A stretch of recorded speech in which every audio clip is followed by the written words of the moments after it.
Então veja como que a falta de leitura, de conhecimento de literatura em si, faz com que a pessoa ache que coisas medíocres, né? No sentido de ser mediano, medíocre vem de medíocritas, né? Mediano, aquilo que é normal, para o comum. Coisas medíocres as pessoas acham genial. Nossa, que genial, que novo. Simplesmente pelo desconhecimento dos clássicos, né? Você vê muito isso hoje em dia na arte, no cinema. A arte é totalmente degradante. E aí você é considerado preconceituoso, mas quando você tem um conhecimento básico, você fica meio assim, ah, nossa. Um camarada assiste séries hoje em dia nesses aplicativos, né? Netflix, em geral. Vamos citar nomes para não derrubar o vídeo. E a historinha começa lá com o arco do personagem, o herói. Começa numa troca de tiro, naquela agitação. Já começa no meio, né? Aí de repente para descobrir como chegamos aqui. É necessário voltar algumas horas, alguns dias, alguns meses. Aí dá um flashback, né? Já começa na ação para poder dar um flashback. Você vê que isso é totalmente ultrapassado e totalmente já desgastante. Qualquer historinha do Dan Brown usa isso aí, né? O recurso do flashback. Dan Brown, quem escreveu o Código da Vinci, que é muito conhecido, né? Isso é chamado de média res, que é utilizado na Odisseia de Homero, 800 anos antes de Cristo. Então esse já é um recurso literário chamado até de analepse, se eu não me engano. Então você faz um flashback, né? Começa a história já no meio, aí retorna, esse ir e vir.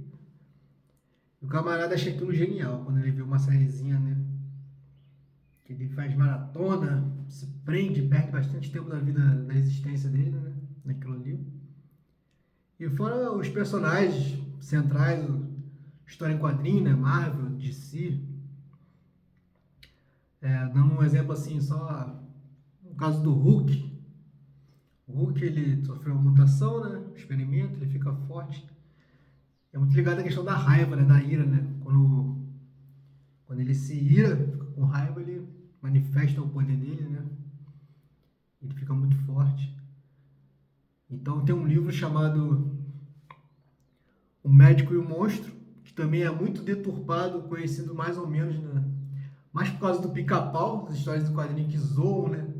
A história do Médico e o Monstro, você já deve ter visto em algum lugar, em algum desenho. Mas a história em si poucos conhecem, né? Do Stevenson, se não me engano, o nome do autor. O Médico e o Monstro. Que é um experimento científico que um médico faz.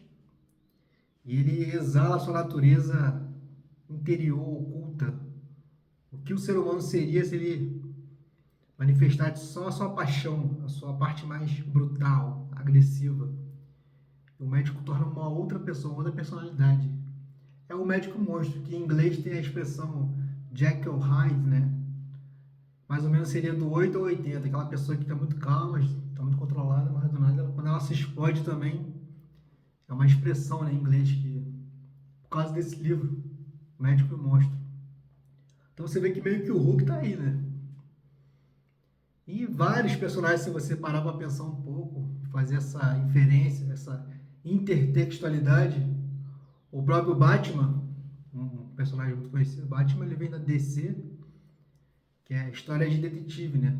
Na história em quadrinho, era mais focado no sentido de detetive do Batman, do intelecto. O Batman é um herói mais do intelecto.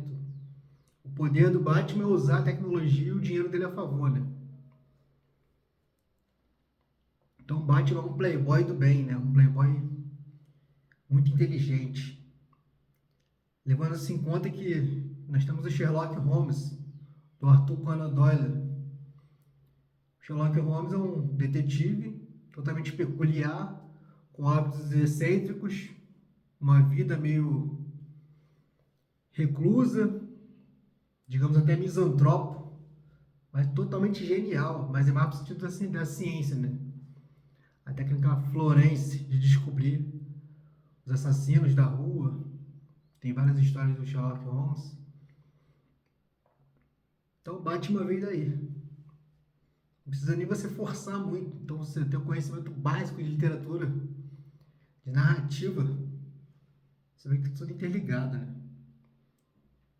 Levando assim por alto o super-homem, um homem que veio de outro planeta e se comunica com seu pai, é o Kal-El, né? Vem salvar a Terra, vem salvar os seres humanos. A própria figura de Jesus Cristo, né? É o Jesus Cristo totalmente humanizado, Jesus Cristo alienígena. É um Jesus Cristo juntado com a figura do Übermensch, do Nietzsche, né? Do além do homem, o homem que supera o homem. Você vê que, interessantemente, é tudo ligado, né? Essa tessitura textual, né? Que é a literatura e a arte em si. Mas hoje em dia isso está tudo muito mais mastigado, que tudo agora é imagético, é vídeo. Tudo agora tem que ser série, né? Tem que ter continuidade, tem que ter vários episódios, tudo muito explicadinho, efeitos especiais. E a parte da imaginação, da inferência vai ficando de lado. E como a falta de leitura interfere em tudo isso. E não adianta, se você pedir para uma pessoa ler mais, se afastar um pouco das mídias, há uma grande recusa, né? Uma grande dificuldade de imergir o indivíduo hoje em dia na leitura. Às vezes é que ele perde muito. Então, quanto mais você vai se debruçando sobre narrativas antigas, conhecimento literário, filosófico, dos clássicos, você vai ficando meio apático perante essas coisas novas, que a maioria julga ser genial. O reality show, pelo amor de Deus, você assiste reality show. Vamos citar os nomes, né? Do Grande Irmão. O Grande Irmão te observa. É o livro de George Orwell, 1984, que é um mundo vigiado por telas. E existe o duplo pensar. O duplo pensar está totalmente onipresente na cultura pop, no mundo contemporâneo hoje. Nós vivemos no duplo pensar. O que é o duplo pensar? Juntar duas ideias antagônicas aparentemente juntas, porque não estão juntas, né? Para poder confundir o ser humano, o indivíduo. Isso também está na linguagem de hoje. As pessoas meio que perdem a definição das palavras e da linguagem nessa questão agora aí de tudo ser desconstruído.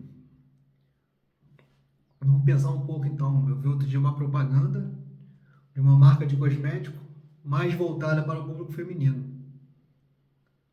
Aí a frase era: não quero, mas posso. Não preciso, mas quero. Ou seja, ele quer atingir todo mundo. Aquela mulher que não está no padrão, que não se sente bem por não estar no padrão, a verdade é essa. O discurso é muito bonito. Ai, não, padrão. Mas tem gente que quer estar no padrão. Então ele quer atingir essa pessoa e aquela que está no discurso de não, padrão não sei o quê. Ah, mas de vez em quando, né? Mas também eu posso, se eu puder. O empoderamento, né? Então é o duplo pensar. Que na verdade não está te falando nada. É só marketing. O camarada quer te vender, quer te empurrar. Todo mundo está comprando os mais vendidos, né? Como diz a canção, né? Dos engenheiros. Então, assim, é liberdade para escolher a cor da embalagem. E todo mundo se acha super. É uma coisa esses reality show, não tem nada de realidade, né? É tudo personagem de personagem. Quem acredita naquilo ali, pelo amor de Deus, né? Deve ter um intelecto do tamanho de um grão de mostarda, né? Então veja até onde vai, até onde ocasiona a falta de leitura no ser humano. Lembrando que o QI médio do brasileiro, né, tá ali por volta de 80 e pouco, 86, se não me engano, 88. Lembrando que isso é considerado leve torpeza, né, pelo parâmetro do QI. Você vê dos asiáticos, é 100 para cima. Isso falando da média. Então a cultura está permeada do duplo pensar. Ideias antagônicas. Eu não quero, mas se eu puder, se eu quiser. Todo mundo tá triste. A depressão hoje em dia, melancolia, o vazio existencial. Aí criaram o termo sofrência, né? Que nem existe a palavra sofrência, e a no final. O certo é sofrência. Mas enfim, o termo sofrência. O sertanejo sofrência. O camarada tá sofrendo. A música lá, letra de corno, dor de cotovelo, mas todo mundo bebendo, rindo e pulando. Eu simplesmente não consigo entender. Ah, é sofrência. Eu vou lá chorar minhas mágoas, mas todo mundo rindo no frenesi. O camarada gasta um dinheiro naquela noite em bebida, no ingresso do artista favorito, mas ele está sofrendo. Sofrendo em grupo. Sofrendo com os amigos. É proibido sofrer, né? Como diz a canção acho que é do Leone, se eu não me engano. É proibido sofrer. Não, respeita a minha dor. Eu estou sofrendo. Mas ao mesmo tempo eu posso. Tá todo mundo perdido, na verdade. A falta de cultivar a solitude, uma leitura, o intelecto, vai gerando essa confusão. O duplo pensar que é manifestado em George Orwell. Essa distopia também. Tudo isso foi previsto. O Admirável Mundo Novo, da Aldous Huxley. Tem uma pílula chamada soma. Quando a pessoa pensa em começar a ficar triste, ela vai ingerir a soma e todo mundo entorpecido. Ninguém bate de frente com a tristeza. Ah, mas você não entende. Você está banalizando a depressão, está dizendo que... Não, a depressão já é um caso extremo, não falando de doença. Mas veja como nós fugimos agora da solidão, da tristeza. É necessário sentir os sentimentos. Passar pela dificuldade. Então o ser humano está totalmente entorpecido, distraído. Na cultura pop em geral, nessas contemporaneidades. E aí você vê algo assim, mais ou menos novo, um filmezinho novo, e o cara já acha genial, mas está falando óbvio. É tudo releitura de um óbvio, mastigado, cheio de efeitos especiais.